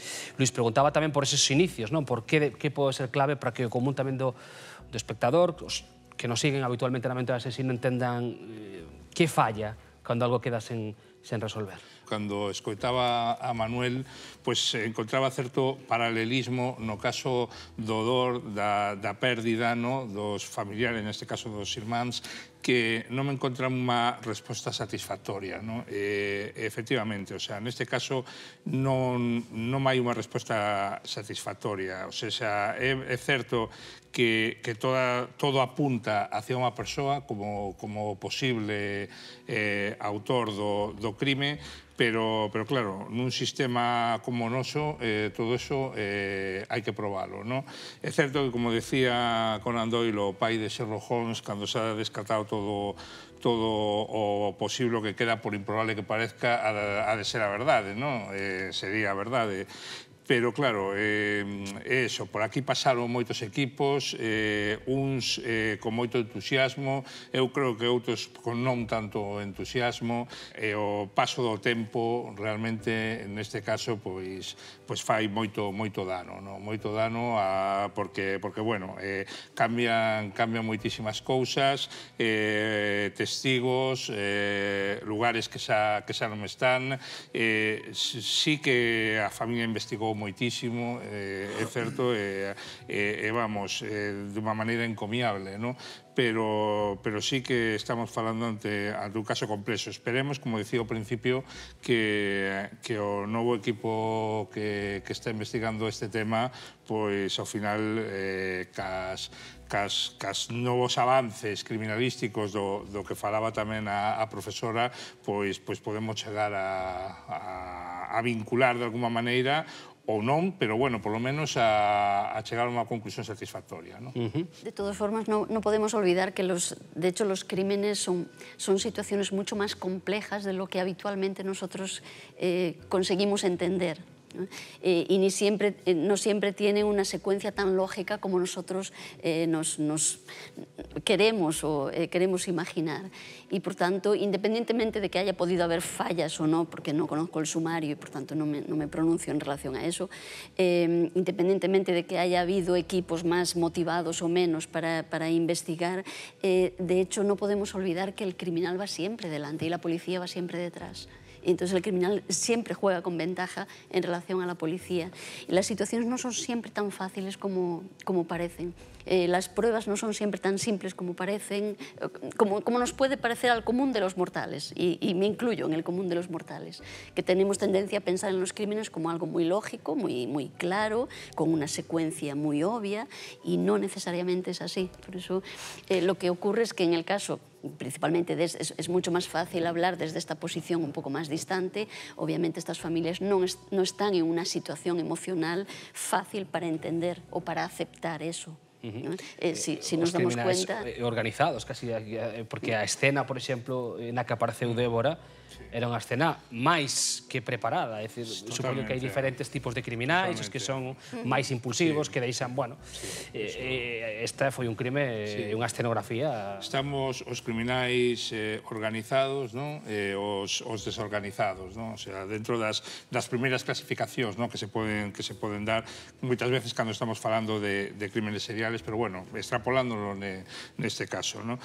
O criminal desorganizado suele ser xente que ten algún componente tamén psicótico, co cual non é un psicópata puro, non ten un aspecto hiperlóxico, co cual a escena suele ser bastante desorganizada. Neste caso, preparouse moi claramente a escena, preparouse de maneira que intentara despistar totalmente a policía, tal como vimos no documental. Que sucede? Que claro, sí que efectivamente, incluso si estamos falando de perfiles de aproximación, de xente que pode ter algún tipo de vínculo emocional, porque eso tamén o vemos na maneira en que se cubre o cadáver con extremo cuidado, é como se realmente houbera un vínculo afectivo con esa persoa, pois sí que todo nos vai levando hacia unha persoa. Que sucede? Que ten que haber unha proba concluinte, non? Se isto fora ficción, se isto fora como series moi famosas como Caso Aberto, que por menos se detense unha persoa enseguida confiesa, cando se lle aprieta un pouco as tuercas, pero claro, neste caso pois non é así, na realidade desgraciadamente non é así. Eu creo que unha das características especialmente chamativas neste caso é o cuidado non só en non deixar indicios, senón en inducir a erro a investigación. E sabendo que se fai. E sabendo... Porque foi pioneiro introducer un semen dunha persoa completamente allea no corpo de Débora que despistou completamente os equipos investigadores dende o primeiro momento? Algo... Sí, se sabía que non podía ser conservarse desa maneira como se conservou no cadáver se non fose introducido de modo posterior. Quero decir que a ciencia forense tamén ten recursos, pero de todas maneiras isto nos di que o criminal, desde logo, actuou dun xeito frío, calculador, planificado. Moitas veces o que axuda a descubrir un crimen, por moito que haxa un sospitoso moi ben enfocado, é a compulsión á repetición. Quizás é importante saber que un criminal pode selo só unha vez. Un asesino pode selo só unha vez. E creo que nestes casos as cousas se complican bastante. Estabas falando ao principio de unha persoa que comete un crime, non? Ao mellor tamén podemos encontrarnos ante xente que, eu deixo caer, xente que non é o primeiro crime que ronda a súa vida, ou polo menos a primeira morte violenta que ronda a súa vida, non? Co cual, pois xa estaríamos falando ao mellor de certos patróns de conduta, non? Nestos casos, non? É o que deixaba caer antes, claro, decía a policía vai detrás do criminal, pero claro que os criminais eran diferentes entre sí, que non hai un perfil unitario de criminal. Levámonos aprendido ao longo desta edición. Es que realmente la elaboración de perfiles criminales desde un punto de vista científico, la elaboración de categorías de criminales es necesaria porque necesitamos organizar un poco el conocimiento que tenemos en relación a estas cuestiones, a este tema. Pero de hecho hay casi una individualidad en cada criminal, porque estamos hablando de toda una constelación de factores que hacen de cada individuo un ser único, independientemente ya de la propia motivación que pueda tener para cometer un determinado acto, porque estamos hablando de características de personalidade asociadas a consumos de drogas o no, asociadas a niveles intelectuales más altos o más bajos. Es toda esa constelación que crea, de hecho, y que una vez más, reforzando lo que comentaba hace un momento, que hace de estas situaciones muy complejas, porque no se va con un formulario de categorías y se coloca y dice, pues cae aquí, en este cuadradito. Es así, ¿no? Es que cada uno, de hecho, incluiría, de hecho, alguna información. Este asesino, perdona, Ana, parece ter incluso coñecementos forenses do que fai a composición da escena, de como conserva o corpo. Bueno, o asesino o homicida, isto evidentemente está sen probar, pero no caso de que a morte non fose accidental, desde logo conservar o corpo como hai que conservalo, introducir pistas falsas que acaban despistando os equipos investigadores, ter coñecemento casi de serie... Asesino ou asesinos, porque quero decir, claro, que en un momento dado tamén o crime pudo cometer unha persoa, pero despois ao final... Ser axudado por xente profesional. Ser axudado por xente profesional despois cando se desfaixe do...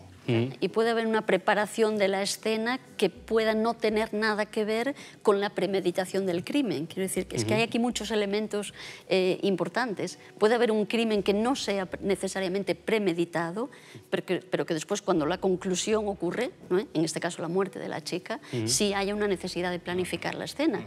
Y quiero decir con esto que las situaciones, desgraciadamente, no son tan lineares como a nosotros nos gustaría que fuesen. Entiendo perfectamente lo que quieres decir, que a planificación aparece despois, o sea, ou se pensa despois de que o crime sucedera de xeito máis ou menos intencionado, que tampouco evidentemente. Exactamente. Ignacio, ademais... Apuntar un detalle que contra lo que se piensa mucho, que el crimen, el asesinato con agresión sexual es minoritario. Quiero decir que no es el asesinato de la mujer necesariamente con una finalidad, digamos, sexual. De hecho, según el primer informe, yo creo que es el único que hay nacional sobre el homicidio en España de diciembre de 2018, apunta que solo 3 de las 661 víctimas, el 0,45%, sufrió una agresión sexual antes de ser asesinadas. Bueno, este es un matiz anecdótico, pero que bueno, que también, de alguna manera... Que o caso dos depredadores sexuais homicidas, a porcentaxe baixa. Es muy bajo. Y después también quería que, como dijo Luis, el hecho de que hubiera sido el cadáver tapado con mucho cuidado, con mimo, vamos a llamarle, que la escena del crimen, la mise en scène, que dicen los franceses, hubiera sido como muy trabajada, da unas características del perfil psicológico del autor frío y premeditado. Me cuesta creer que una persona que realmente mata por amor o por sentimientos o por celos así, después realice esa arquitectura, ese escenario, ¿no? Quería decir también que en descargo de la investigación del sistema español de procesal, ¿no? Donde interviene no solo la policía judicial, sino que interviene un juez instructor e interviene un ministerio fiscal. Bien. La mayoría de los jueces de partidos judiciales que son de primera instancia e instrucción son civilistas. O sea, no son jueces y son muy jóvenes, recién salidos de la carrera judicial. Y se encuentran con un asunto de estas características. Quizá les venga grande, ya vamos a empezar desde ese punto de vista. Quizá no tengan la infraestructura necesaria. Quizás el Ministerio Fiscal, porque la ratio de fiscales en España es mínima, es menor todavía que la de jueces por ciudadano. Entonces ya nos metemos en un aspecto que es estructural, del sistema judicial para el descubrimiento y averiguación del delito. No te digo ya para juzgarlo, con lo cual que ya ahí ya te lo dan cocido, digamos, ¿no? Pero en esa fase que es la más importante, que es la instrucción y la investigación criminal, tenemos una ausencia de medios materiales y humanos pues que es alarmante. Eu falaría tamén de outra ausencia, no? Que te coñeces perfectamente porque eu fun como perito en varios casos penais. Vale, todos. Gracias a ti. E, bueno, o sistema español, a diferencia, por exemplo, do sistema italiano, que é moi similar en códigos e todo o de aquí, o monopolio da investigación criminal en Portugal todavía é máis alarmante. O monopolio da investigación criminal está en mans da policía, das forzas e corpos de seguridade do Estado. En Italia non. En Italia os detectives privados poden investigar delitos públicos con total normalidade. Non sempre baixo a supervisión judicial, obviamente, pero sí que desde o primeiro momento podese contratar un profesional que faga unha investigación paralela, sin entorpecer absolutamente en nada. Aquí hubo certa manga ancha hasta a Lei de Seguridade Privada do 92 e a nova Lei de Seguridade Privada do 2014 pois sigue na mesma línea, de vetar todo o que é a investigación criminal aos detectives privados. Eu creo que é un erro, non ten que haber ningún tipo de medo nin problema por parte da policía en que na investigación criminal participen criminólogos, detectives privados que poden axudar como fan noutros países. Sin embargo, por exemplo, outro tipo de probas que fai policía científica, como probas documentais ou, por exemplo, investigacións e reconstruccións de accidente de tráfico, sí que se admiten perfectamente os peritos contradictorios. E non pasa nada, o sea, se pode facer perfectamente outro informe, defender, e despois, a final, o que mellor expoña o seu informe e convenza ao tribunal, pois está, non debería de haber problema nese sentido. Eu creo que é un profundo erro.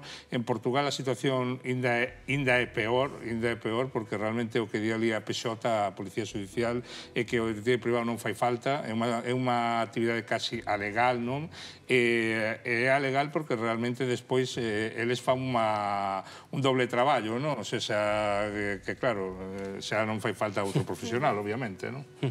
Yo quizá también apuntaba otro que no ayudaría necesariamente en el sentido de mejorar las investigaciones, pero creo que ayuda un poco en el sentido de no desvincular a la sociedad de la necesidad de entender a las fuerzas policiales o a los detectives, de ayudarla a entender estas situaciones. ¿Qué es lo que existe en muchos países? Que son los portavoces judiciales, los portavoces policiales, ¿no? Igual que tenemos ahora tantos portavoces sanitarios que nos ayudan, sin ellos esta situación de coronavirus sería un auténtico, ya es bastante caos, sería un auténtico y absoluto caos para nosotros, porque no entendemos nada, ¿no? Porque no somos técnicos de salud.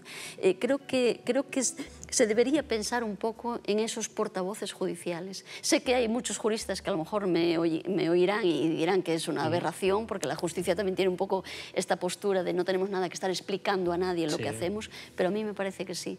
Y creo que pacificaría, más una vez, me gusta mucho esta palabra, pacificaría mucho pues, todo el sentimiento que se desarrolla muchas veces en las sociedades, que nos parece que la policía no funciona, que los tribunales no funcionan, y a veces hay mucha información que nos falta, y por eso pensamos eso. Y quizás si nos mantuviesen un poco más esclarecidos sobre algunos aspectos, sobre por qué tenemos un sistema tan garantista, que muchas personas no entienden, por qué todos los derechos son de los sospechosos, de los...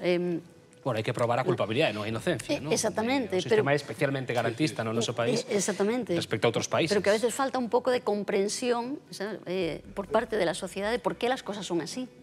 Y un periodismo jurídico, que antes sabía yo cuando conocía a los periodistas típicos de La Voz de Galicia, por ejemplo, o el gran Pepe Vázquez, no sé si os acordáis de ese, que ya murió hace tiempo, ¿no? Pero cuando empezaba yo en los 90, pues cubría, siempre andaba por los juzgados. Era un hombre que sabía hablar derecho y transmitir la noticia, digamos, del crimen, del delito, daba gusto. Y como él, otros. O sea, no me refiero solo a... Y se ha perdido ese personaje que sabe distinguir una denuncia de una demanda. Comprando partido debe, claro, solo faltaría que os xornalistas tiveramos que resolver os crimes que no, pero os equipos... bien.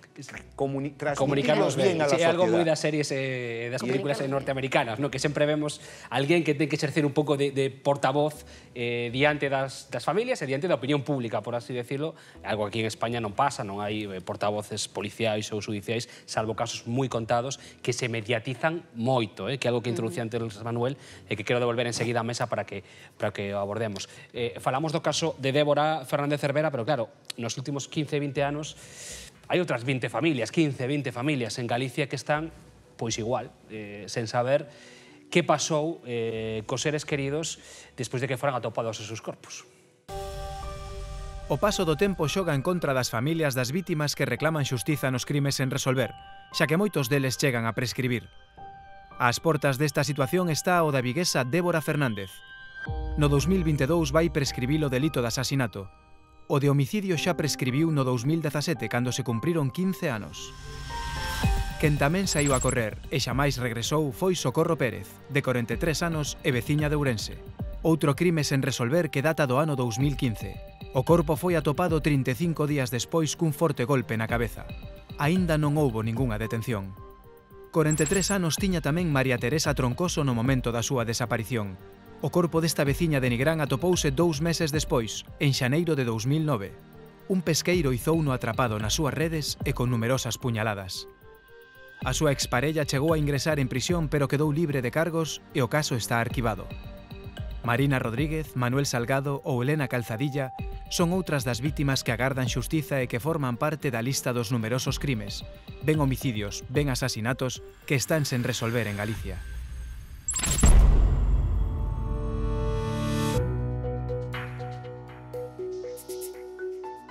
Algúns sonarán máis, outros seguro que menos dos que viamos, incedendo un pouco en algo que xa saía na mesa, a cuestión da mediatización maior ou menor que levan os casos. Hai víctimas que prácticamente están case no anonimato, en que as familias sigan buscando respostas policiais. Hai outras, bueno, que polo que sexa, están máis na opinión pública, máis visibles, por así decirlo. Non sei se todo isto tamén de algún xeito influe, non? Na evolución das investigacións, na presión que hai de cara aos equipos policiais? É evidente que a presión da familia é fundamental. Hai unha escala xerárquica, non? A policía depende do Ministro do Interior, e se realmente o Ministerio do Interior pois fai presión para que se aceleren certas cousas, pois aceleran. E moitas veces a presión ven en base a presión que faise na rúa, non? E sí que é certo que hai casos que leváronse un pouco máis en silencio e outros pois que non tanto. Vamos a ver, o que está claro é que a policía investiga moi ben, e investiga con moitísimo interés, non? Que sucede? Que hai unha falta tamén endémica de efectivos e de medios, non? Entón, claro, non é o mesmo que ao final pois se destinen varios equipos a unha investigación a que só se destine un e ao mellor a tempo parcial porque non poden facer frente a todo, non? Entón, a eso me refiro co tema da investigación privada e tamén da posible colaboración E a investigación privada, porque además é que realmente a mí parece un tema fundamental, non? Sou profesor en dúas universidades de criminalística, de investigación privada, non?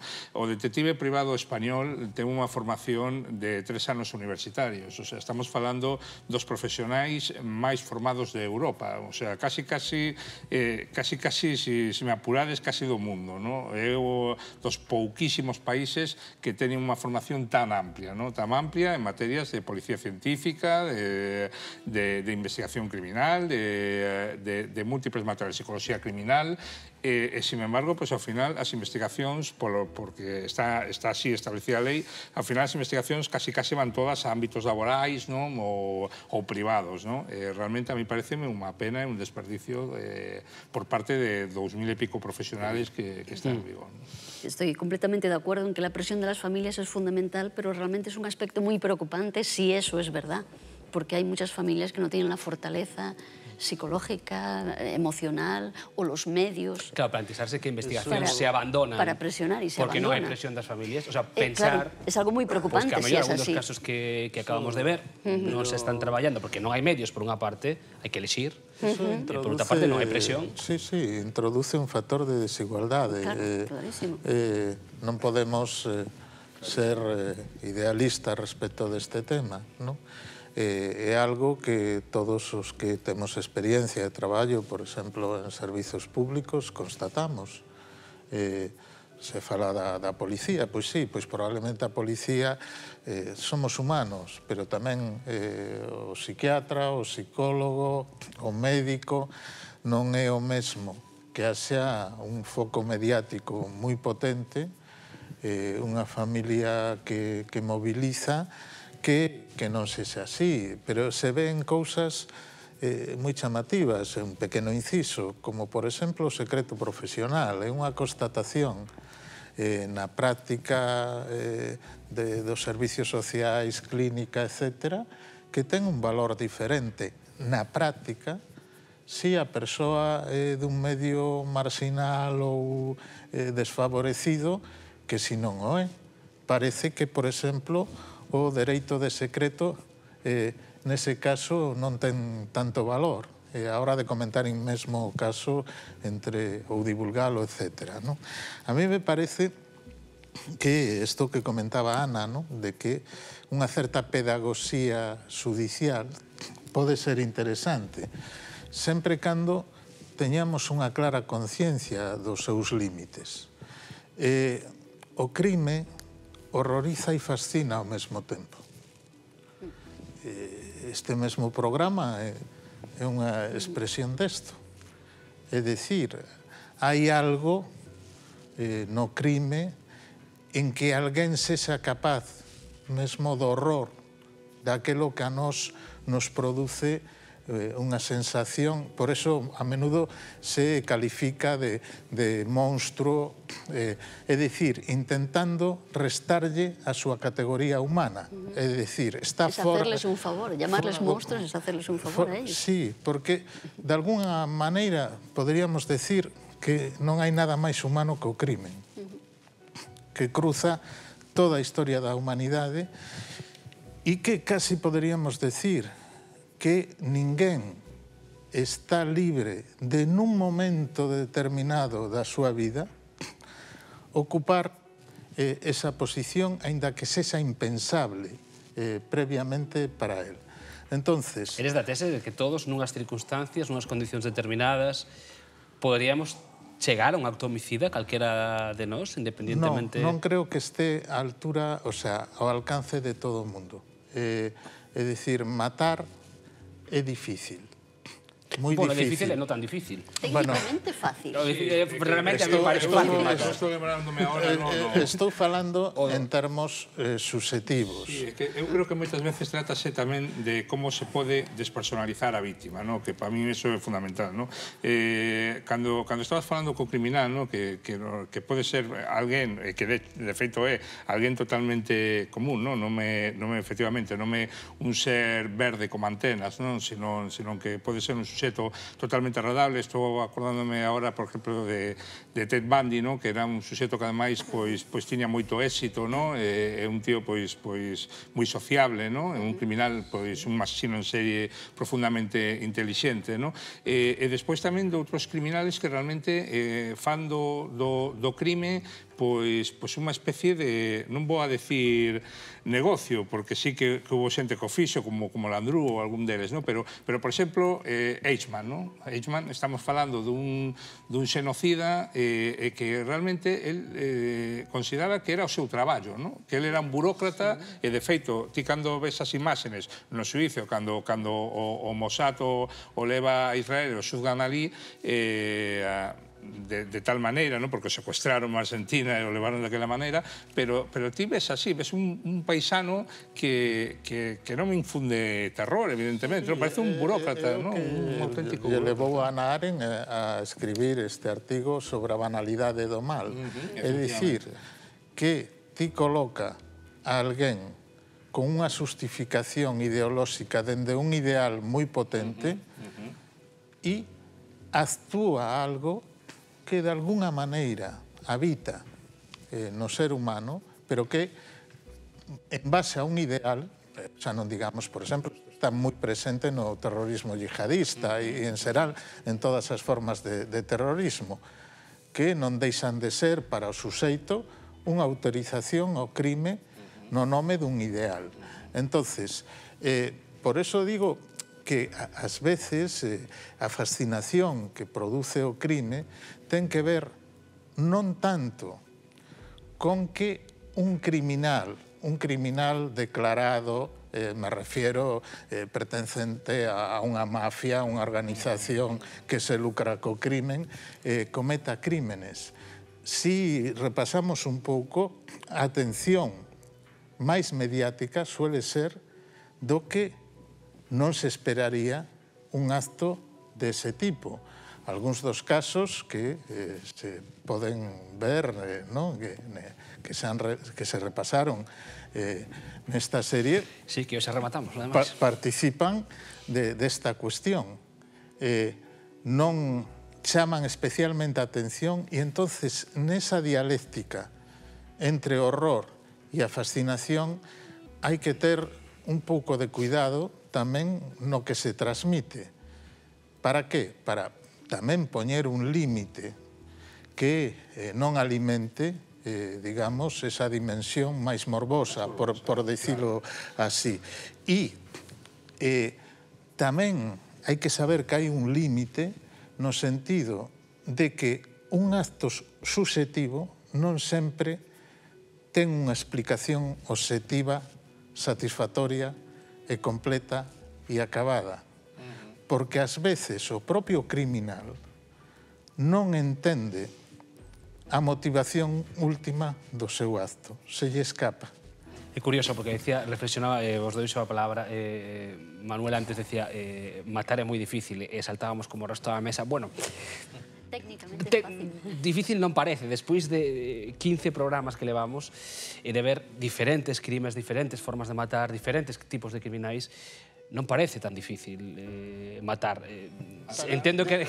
Matar é relativamente sinxelo, porque eu lembrome agora, por exemplo, do caso de Idoia López Riaño, alias a Tirresa, do Comando Madrid de ETA, matou a 25 personas, non tiña o carné de conducir, o carné de conducir o sacou na cadea, non? Quero decir que moitas veces é máis fácil utilizar un arma, que de feito un arma pode utilizar un neno pequeno, que conducir un vehículo que é un acto sumamente complexo, non? Matar é relativamente sinxelo e moitas veces en individuos fanatizados, como ti falabas antes do tema dos terroristas yihadistas e outro tipo tamén de terrorismo, pois convírtese como un obxectivo en sí da vida desa persoa, non? E ao final o que se trata é... Porque, por exemplo, no terrorismo yihadista se morre matando. Matando, efectivamente, sí. E é unha connotación especial. Eso non prescribe. El terrorismo con muerte en España non prescribe. Tampouco el de genocidio. O xenocidio e o terrorismo son os delitos precisamente que non prescriben. Sí, que en moitos casos do xenocidio está moi presente o tema que tratamos hoxe. Que eu entendí o que querías decir, con que era difícil, afortunadamente difícil matar, porque se arregláramos calquera das leas matando... O difícil é que non te cojan. O difícil é que non te collan, efectivamente. 9 de cada 10. Que realmente non está no seu alcance unha susceptibilidade criminal, chega ao crime, é bastante habitual que a culpa o leve inconscientemente a delatarse. É dicir, que moitas descubertas de criminais teñen que ver co sentimento de culpa que acompaña ao criminal. Se este sentimento de culpa está ausente, probablemente é moito máis difícil atopalo. Nos casos de Ose, Ana, non sei se queres apuntar algo, moito sentimento de culpa non hai porque seguen sen resolver, o sea, que non hubo ninguén que dera o pé frente e dixera aquí estou eu. Sí, pero refuerzo, realmente matar técnicamente non é difícil. Hasta diría, técnicamente, es relativamente fácil. Lo difícil es encontrar legitimidad para ese matar. ¿Por qué matamos?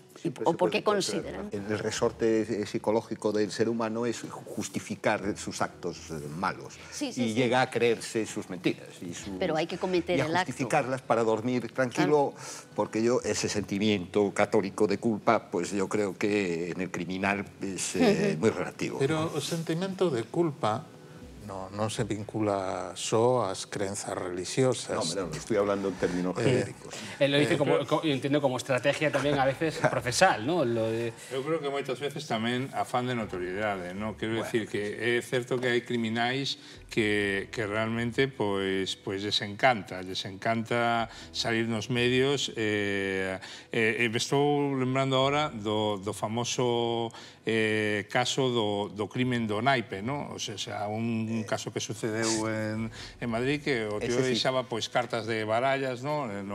Bueno, din que é un asesino en serie que non se entrega, ¿no? O sea, que non se entrega voluntariamente, ¿no? De feito, o psiquiatra forense que fixo o perfil criminolóxico como unha persoa moi prestixiosa, non se creía realmente que fora ese individuo o que cometeu os crímenes, porque o tipo entregouse. O sea, él estaba harto de que non deran con él e ao final dixo, que son eu, ¿no? Aquí estou, ¿no? O que quería era esa notoriedade, ¿no? Que dixeran, no, isto o fixen eu, ¿no? Eso se dá tamén, ¿no? En moitos criminais, ¿no? Hai moitísimos casos de criminais, hoxe en día estamos falando xa de que se utilizan... No que decía Ana, non hai un caso igual a outro. No, pero... Que son absolutamente singulares. Pero moitas veces somos seus de Aquiles, quero dicir, hoxe en día estamos cas comunicacións telemáticas, non? Xa a xente non me escribe cartas, escribe correos electrónicos, non?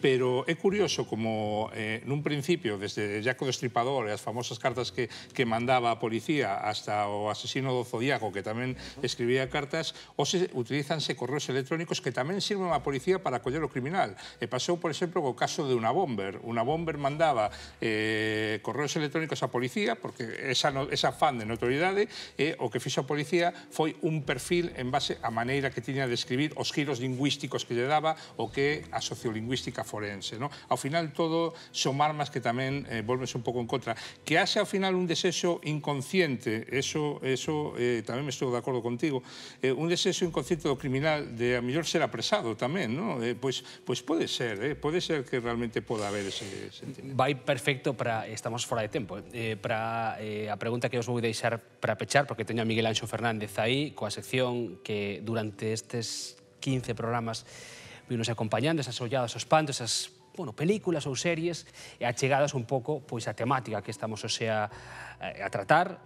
Viñame así a cabeza por pensar algunha Memento, a de Christopher Nolan, que é unha das películas que está probablemente na historia do cine moderno, xogata máis non só con crimes a resolver, senón co propio tempo en sí, unha obra de culto. A ver que nos trae Miguel Anxo Fernández, que enseguida estamos con él, pero decía, vou vos preguntar a volta, para pechar, para marcharnos xa por hoxe, e ademais para pechar na mente do asesino, se é posible saber como pensa un asesino, se é posible saberlo a día de hoxe. Unha pregunta co que empezábamos, e coa que queremos terminar tamén esta serie documental na mente do asesino. Pero Miguel Anxo Fernández e as olladas ao espanto, hoxe con crimes sen resolver.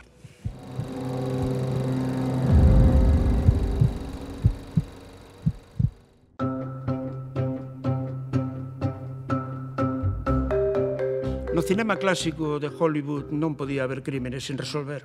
Entre outras cousas, por a presión da censura, o moralismo imperante naquel momento, a propia religión. Cando chega o novo Hollywood, xa empezan a transgredirse as normas, xa empeza a transgredirse o políticamente correcto.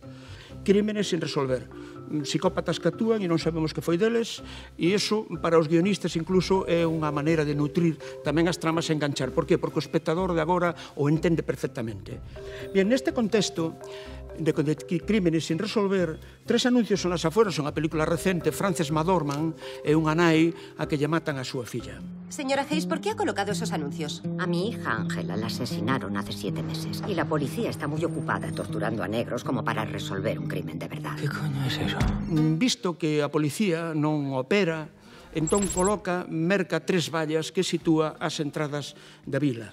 E esas vallas recorda que o crimen está sin investigar, está sin resolver e ademais acusa a policía de inoperancia. Haría lo imposible por atrapar al asesino de tu hija. Por eso creo que esas vallas son muy injustas. Mira, mientras tú estás aquí lloriqueando como una nenaza, es posible que estén matando a otra pobre chica. Van a aparecer cousas, van a surdir novos personaxes e ao final se acaba metendo nunha trama de corrupción onde está implicada seguramente tamén a propia policía e algún militar probablemente. 3, 2, 1... Ao final, a muller acaba triunfando, acaba facendo xusticia, pero nun desenlace moi ambiguo que deixa moi satisfeito o espectador. De feito, a película foi un éxito tanto de crítica como de público. De una vez por todas a la extraña historia de los 3 anuncios en las afueras de... Esto no pone fin a nada, mamona. Esto solo es el principio. Matar ou morir. Matar ou morir, sin embargo, lle dá a esta forma de crímenes sen resolver outra maneira de enfocar o tema. Señora North,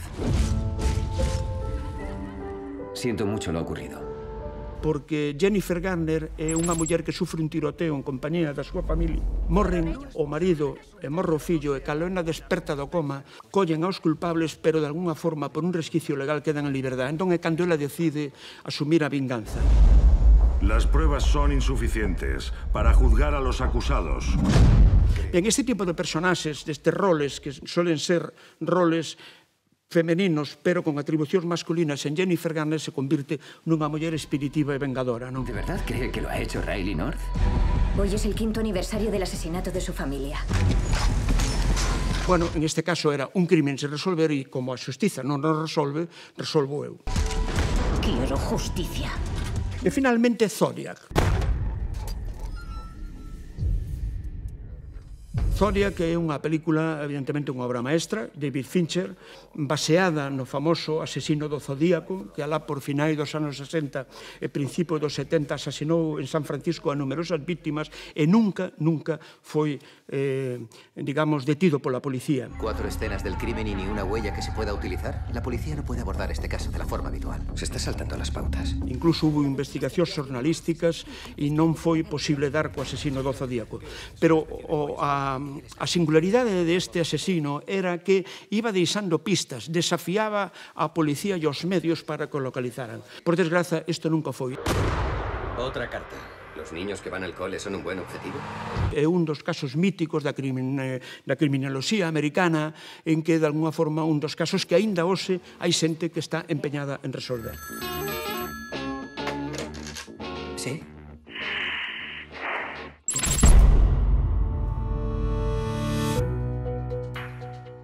Moitas grazas, Miguel Anxo Fernández, por estas 15 leccións visuais de cine que tivemos a oportunidade de compartir tamén con todos vos. A pregunta que vos deixaba un pouco no aire, coa que imos pechar tamén esta última edición, é posible saber, de algún xeito, de interpretar como pensa un asesino, partindo de que houbera unha tipoloxía de asesino única, claro, que eso tamén é moi complexo. Eu creo que xa non é posible, nos próximos anos, tamén vai avanzar moito, xa non é posible pensar como vai a mente do criminal, non? Sino que eu creo que vamos a poder incluso ver como funciona a mente do criminal, non? Pouco a pouco vai a mellor a ir desaparecendo as técnicas poligráficas tradicionais que se basaban, pois cando nos mentimos, cando non decimos a verdade, pois hai unha serie de mecanismos fisiolóxicos que se alteran, non? Aumenta a presión, aumenta a sudoración, tamén as pupilas, entón todo eso o marca o polígrafo, non? E eso, desde fai moitísimos anos, pois utilízase, aquí non é unha proba válida judicialmente, pero sí que, por exemplo, en Estados Unidos, en México tamén polas connotacións do narcotráfico, da implicación que ten tamén a seguridade pública, pois utilízase con moitísima frecuencia, en Colombia tamén utilízase moitísimo, pero sí que xa empeza a haber técnicas que agora están